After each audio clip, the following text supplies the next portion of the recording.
ప్రతి ఒక్కరు టీడీపీకి పని చేసి ఇచ్చినారు. దీనించి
ఈ రాయదుర్గం నియోజకవర్గానికి 30 సంవత్సరాలు పెద్ద దిక్కుగా ఉన్న పాటిల్ వేణుగోపాల్ రెడ్డి గారు మనల్ని ఆశీర్వదిస్తూ మనకు సహకరిస్తా ఉన్నారు. ఆయన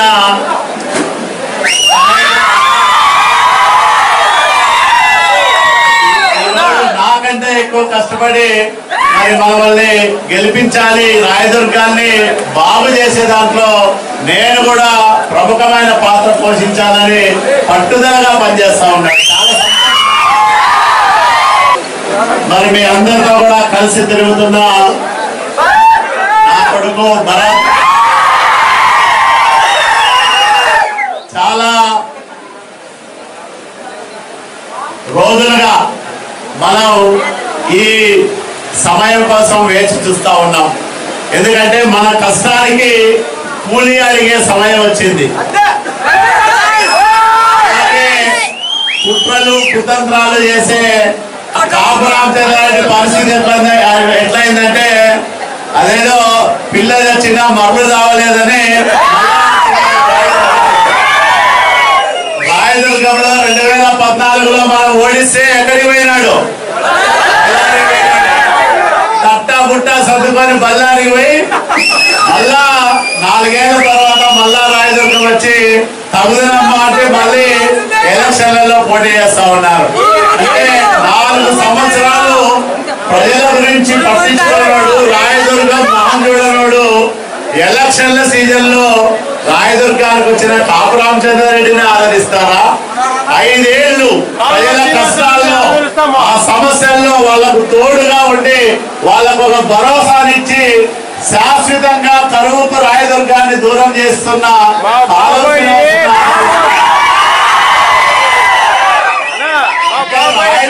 ప్రజలు అమాయకులు అనుకుంటా ఉన్నాడు కాపురామచంద్రారెడ్డి.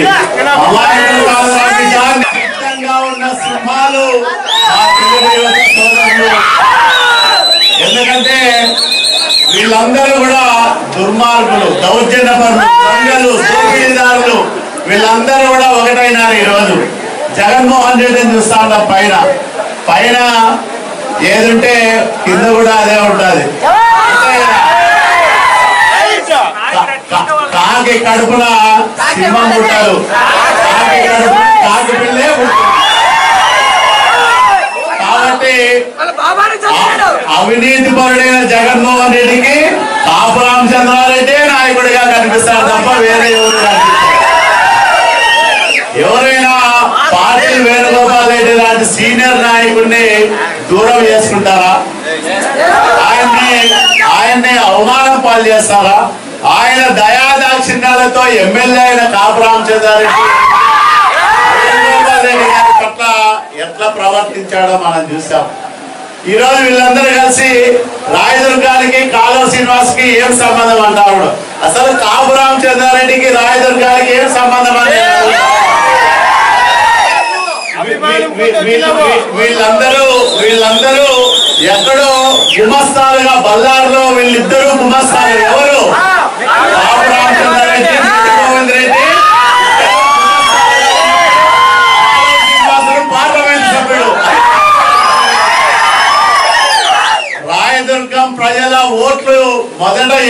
ఉన్న నాయకుడిని నేనా కాబట్టి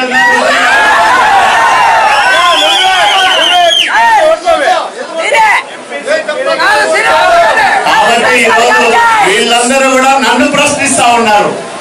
వీళ్ళకి ప్రజాస్వామ్యం అంటే తెలుసా, రాజకీయాలంటే తెలుసా, ప్రభుత్వం ఎట్లా పనిచేస్తుందో తెలుసా, అసలు ప్రభుత్వం నుంచి ఏ రకమైన నిధులు తీసుకురావాలో వీళ్ళకి ఎవరికన్నా తెలుసా?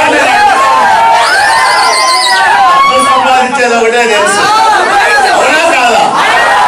కోట్లు సంపాదించుకొని మిద్దెలు మేడలు కట్టి ఆ కోట్లు ఖర్చు పెట్టి ప్రజాస్వామ్యాన్ని కొనాలని చూస్తా ఉన్నారు.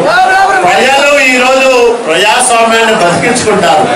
ప్రజలు ఈ రోజు సిద్ధంగా ఉన్నారు అభివృద్ధికి ఓటేయడానికి, చంద్రబాబు నాయుడు గారిని ముఖ్యమంత్రిగా చేయడానికి. రెడ్డి ఈ రోజు నేనేదో ఈ రాయదుర్గాన్ని బాగు చేస్తాను, 5 ఏళ్ళు ఎమ్మెల్యేగా ఉన్నాడు, 2 సార్లు గెలిచినాడు.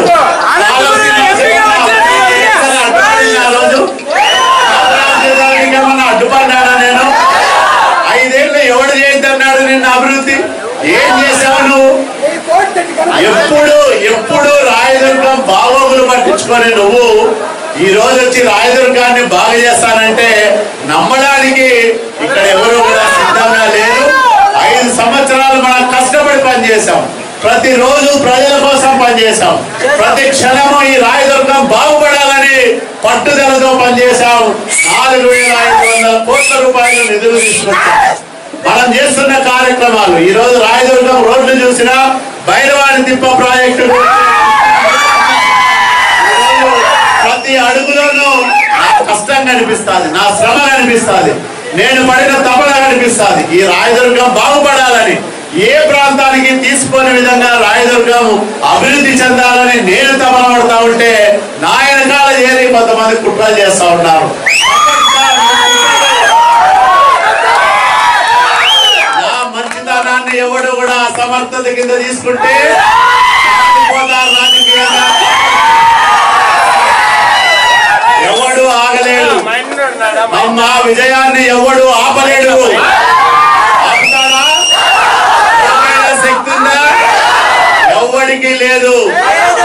తెలుగుదేశం పార్టీ విజయాన్ని ఆపే శక్తి ఎవరికి లేదు. తెలుగుదేశానికి కార్యకర్తలు ఉన్నారు, నాయకులు ఉన్నారు, ఓట్లేయడానికి ప్రజలు ఉన్నారు, కాపాడుకోవడానికి వాళ్ళందరినీ మనం ఉన్నాం. మన నాయకుడు చంద్రబాబు నాయుడు గారు. నిన్న దాకా మొన్న రాజకీయాల్లోకి వచ్చి నన్ను అదేదో గుడ్డ చిప్పు ఎగిరించినట్ల నన్ను ప్రశ్నిస్తా ఉన్నారు. ఎప్పుడో పార్లమెంట్ సభ్యుడు, ఎప్పుడో ఎంపీని, వీళ్ళందరూ వ్యాపారాలు చేసుకునేటప్పుడు గుమస్తాలుగా ఉన్నప్పుడే నేను ఎంపీని దేశానికి. అదంతా మర్చిపోయి నన్ను ప్రశ్నించే పరిస్థితికి వచ్చినారు. వీళ్ళందరికీ కూడా తగిన గుణపాఠం చెప్పాలి. రాయదుర్గం నుంచి ఈ రాక్షసుల్ని, ఈ దుర్మార్గుల్ని, రాజకీయ వ్యాపారులని తరిమి కొట్టాల్సిన నేను మనవి చేస్తా ఉన్నా. మనమందరం కూడా కష్టపడి పనిచేద్దాం. తరతరాల కరువు ఇది, నేను సృష్టించిన కరువు కాదు.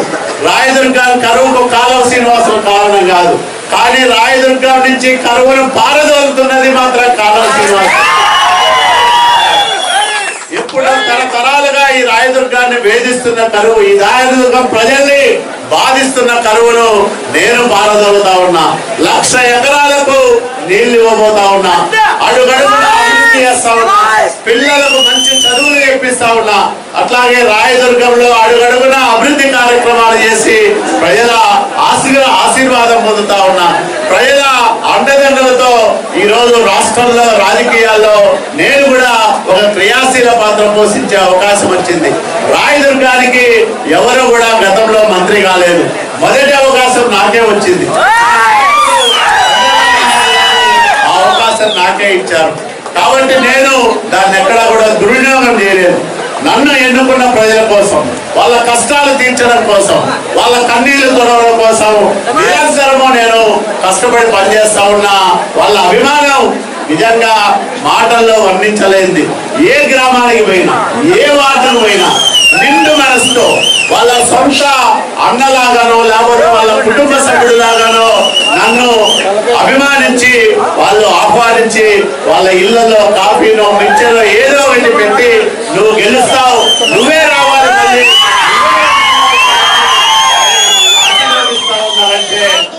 నా శ్రమకి నా కష్టానికి ఈ రోజు బ్రహ్మాండమైన అభిమానము ఆదరణ లభిస్తా ఉంది. కాబట్టి మనమందరం కూడా ఈ సమయంలో చాలా జాగ్రత్తగా ఉండాలి. మన ప్రత్యర్థి వాడికి కేవలం డబ్బు మాత్రమే ఉంది, ఇట్లా డబ్బు సంచులు ఉన్నాయి. కానీ మనం జనంతో గెలవాల. మనకున్న జనబలం అతని ధనబలాన్ని ఢీకొనే విధంగా ఉండాలి. ఆ రకంగా ఎన్ని వందల కోట్లు ఖర్చు పెట్టినా మనిషికి ₹1,00,000 ఇచ్చినా కాపు రామచంద్రారెడ్డికి ఓటేసే సమస్య ఉండదు. అతన్ని చూశారు, 5 ఏళ్ళు చూశారు. ఈరోజు అతను పోతా ఉంటే పొద్దున్నే వీధుల్లో తిరుగుతా అంటే మహిళలు ఎవరు కూడా ఇళ్లలో నుంచి బయటకు వచ్చే పరిస్థితి కూడా ఉంటుంది. దుర్మార్గులందరూ రాజకీయాల్లో ఉండి ఇట్లాంటి అవివేకులు అసమర్థులు ఆ రాజకీయాల్లో ఉంటే సమాజానికి చాలా ప్రమాదకరం. కాబట్టి మనం ప్రతి ఇంటికి వెళ్ళి ఓటు అడిగే హక్కు ఉంది. ప్రతి ఇంటికి మనం మంచి చేశాం, ప్రతి ఊరికి అనేక కార్యక్రమాలు చేశాం. ఈ రాయదుర్గాన్ని బాగు చేస్తున్నాం, ఈ రాయదుర్గాన్ని అభివృద్ధికి చిరునామాగా మారుస్తా ఉన్నాం. కాబట్టి మీరందరూ కూడా ప్రత్యర్థుల కుట్రల్ని నా మీద చాలా కుట్రలు చేస్తా ఉన్నారు. నేను ఎవరికి భయపడను. చంద్రబాబు నాయుడు గారు సహకారం నాకుంది, మీ అందరి అభినందనలు నాకున్నాయి. కాబట్టి నన్ను ఎవరు ఏమీ చేయలేదు. జగన్మోహన్ రెడ్డికి నేను అసెంబ్లీలో అడుగు పెట్టకూడదు. అడుగు పెడితే జగన్మోహన్ రెడ్డి దుర్మార్గాన్ని ప్రశ్నిస్తానని ఎవరు ఆపలేడు. విజయాన్ని రాయదుర్గం నియోజకవర్గంలో కానీ రాష్ట్రంలో కానీ. కాబట్టి ఇదంతా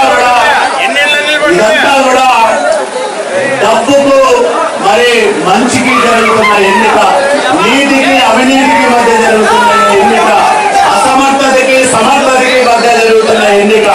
ఎందుకు ఈ మాట చెప్తున్నానంటే రైతులు కష్టాల్లో ఉంటే వాళ్ళకు నీళ్ళు ఇచ్చి ఆదుకున్నాం మనం. అదే రైతులకు నీళ్లు కావాలని అడిగితే పురుగు మందు దాగి బెదిరించినాడు. ఎవడన్నా ప్రజలు మా సమస్యలు తీర్చాయా అంటే పురుగు మందు తాగేవాడు నాయకుడు అవుతాడా అని నేను అడుగుతా ఉన్నా. అవుతాడా నాయకుడు? ధైర్యంగా ఎదురు నిలబడి ఆ సమస్యలను తీర్చేవాడు నాయకుడు అవుతాడు. అట్లా 5 ఏళ్ళు కరువు వచ్చినా నీళ్లు లేకపోయినా ఆయకట్టుకు నీళ్ళు ఇచ్చి కాపాడాం. రైతుల అభిమానాన్ని పొందాము. ఈ రోజు ఎక్కడికి పోయినా ఏ గ్రామానికి పోయినా నిన్న అదే నేను కొన్ని గ్రామాలు తిరిగాం. ఆయకట్టు పరిధిలో ఉండే గ్రామాలు ఎంత అభిమానంగా చూస్తా ఉన్నారు. ఒక ఆయన వైఎస్ఆర్ కాంగ్రెస్ పార్టీ నాయకుడు వచ్చినాడు.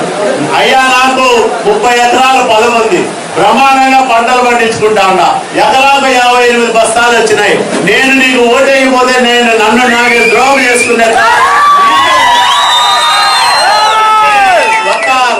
ఒకటి సగటు రైతు చెప్తున్న మాట అది.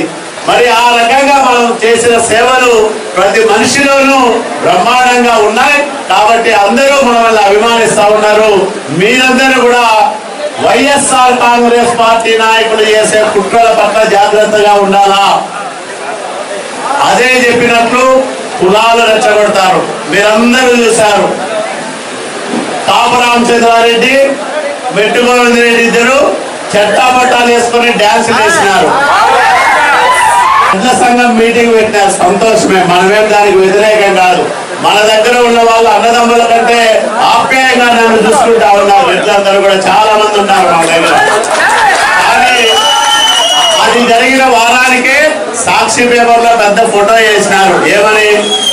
లింగాయత్, కాపు, రామచంద్ర, బీసీలకి వైఎస్ఆర్ పెద్దపీట అని. అంటే వారానికి ఒక కులం మారేవాడు రెడ్డి అవుతాడని నేను అడుగుతా ఉన్నా. అవుతారా? రెడ్డి అంటే ధైర్యానికి త్యాగానికి మారుపేరు అని చెప్తారు. కానీ అవకాశవాదానికి స్వార్థానికి మారుపేరు రామచంద్రారెడ్డి. ఇలాంటి వాళ్ళకు కులం కాదు. కులమేమీ ఉండదు, ఇట్లాంటి వాళ్ళకు బలమేమీ ఉండదు. దిగజారుడుతనం, స్వార్థం అది తప్ప మరొకటి ఉండదు. దానికోసం ఎంతకైనా దిగజారుతారు, ఏ కులమనైనా చెప్పుకుంటారు, చివరికి ఎక్కడికైనా దిగజారి వాళ్ళ పబ్బం గడుపుకోవడానికి ప్రయత్నం చేస్తారు. అట్లాంటి వాళ్ళ ఆటలు సాగకుండా అందరూ కూడా జాగ్రత్తగా ఉండాలి. మనమందరం కూడా ఈ 20 రోజులు నిద్రాహారాలు మాని కష్టపడి పనిచేయాలి. కుట్రలు కుతంత్రాలు ఎక్కడికక్కడ ధీటుగా ఎదుర్కొని